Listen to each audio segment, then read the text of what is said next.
Thank you for visiting my channel. Join me today in exploring another account from the travels of Marco Polo. We find this chapter in Book 2, Chapter 23, titled Concerning the Oppressions of Achmath the Bailo and the Plot that was formed against him. This chapter recounts Achmath's influence over the great Kaan and the terrible deeds he carried out right under his nose for over 20 years. Fear not, because what is done in the dark is always brought to the light eventually. And that is exactly what happens in this story. Let's begin. You will hear further on how that there are 12 persons appointed who have authority to dispose of lands, offices, and everything else at their discretion. Now one of these was a certain Saracen named Achmath, a shrewd and able man who had more power and influence with the Grand Khan than any of the others. And the Khan held him in such regard that he could do what he pleased. The fact was, as came out after his death, that Achmath had so wrought upon the Khan with his sorcery that the latter had the greatest faith and reliance on everything he said, and in this way did everything that Achmath wished him to do. This person disposed of all governments and offices, and passed sentence on all malefactors, and whenever he desired to have any one whom he hated put to death, whether with justice or without it, he would go to the emperor and say, "Such an Kaan deserves death, for he hath done this or that against your imperial dignity." Then the Lord would say, "Do as you think right," and so he would have the man forthwith executed. Thus, when people saw how unbounded were his powers, and how unbounded the reliance placed by the emperor on everything that he said, they did not venture to oppose him in anything. No one was so high in rank or power as to be free from the dread of him. If anyone was accused by him to the emperor of a capital offense, and desired to defend himself, he was unable to bring proofs in his own exculpation, for no one would stand by him, as no one dared to oppose Achmath, and thus the latter caused many to perish unjustly. Moreover, there was no beautiful woman whom he might desire, but he got hold of her, if she were unmarried, forcing her to be his wife, if otherwise, compelling her to consent to his desires.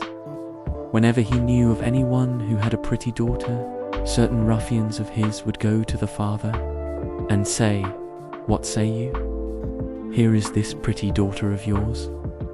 Give her in marriage to the Bailo Achmath," for they called him the Bailo, or, as we should say, the Vicegerent, "and we will arrange for his giving you such a government or such an office for 3 years.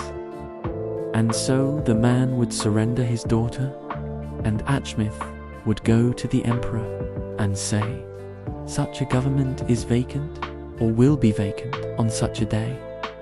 So and so is a proper man for the post." And the emperor would reply, "Do as you think best." And the father of the girl was immediately appointed to the government.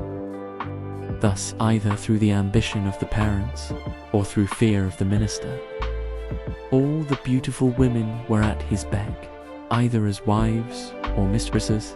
Also, he had some 25 sons who held offices of importance, and some of these, under the protection of their father's name, committed scandals like his own, and many other abominable iniquities. This Achmath also had amassed great treasure, for everybody who wanted office sent him a heavy bribe. In such authority did this man continue for 22 years. At last the people of the country, to wit the Cathayans, utterly wearied with the endless outrages and abominable iniquities which he perpetrated against them, whether as regarded their wives or their own persons, conspired to slay him and revolt against the government. Amongst the rest, there was a certain Cathayan named Chenchu, a commander of 1,000, whose mother, daughter, and wife had all been dishonored by Now this man, full of bitter resentment, entered into parley regarding the destruction of the minister with another Cathayan whose name was Vanshu. They came to the conclusion that the time to do the business would be during the great Kaan's absence from Kambuluk. For after stopping there 3 months, he used to go to Chandu and stop there 3 months.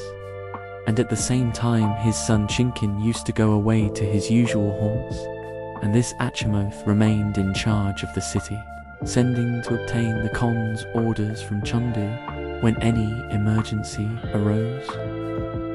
So Vanshu and Chenchu, having come to this conclusion, proceeded to communicate it to the chief people among the Cathayans, and then by common consent sent word to their friends in many other cities that they had determined on such a day, at the signal given by a beacon, to massacre all the men with beards, and that the other cities should stand ready to do the like on seeing the signal fires. The reason why they spoke of massacring the bearded men was that the Cathayans naturally have no beard, whilst beards are worn by the Tartars, Saracens and Christians. And you should know that all the Cathayans detested the Grand Khan's rule because he set over them governors who were Tartars, or still more frequently Saracens, and these they could not endure, for they were treated by them just like slaves. You see, the great Kaan had not succeeded to the dominion of Cathay by hereditary right, but held it by conquest, and thus having no confidence in the natives, he put all authority into the hands of Tartars, Saracens, or Christians who were attached to his household and devoted to his service, and were foreigners in Cathay. Wherefore, on the day appointed, the aforesaid Vanshu and Chenchu, having entered the palace at night, Vanshu sat down and caused a number of lights to be kindled before him. He then sent a messenger to Achmath the Bailo, who lived in the old city, as if to summon him to the presence of Chinkin, the great Khan's son, who it was pretended had arrived unexpectedly. When Achmath heard this, he was much surprised, but made haste to go, for he feared the prince greatly. When he arrived at the gate, he met a Tartar called Kogatai, who was captain of the 12,000 that formed the standing garrison of the city, and the latter asked him whither he was bound so late, to Chinkin, who has just arrived. Quoth Kogatai, "How can that be? How could he come so privily that I know not of it?"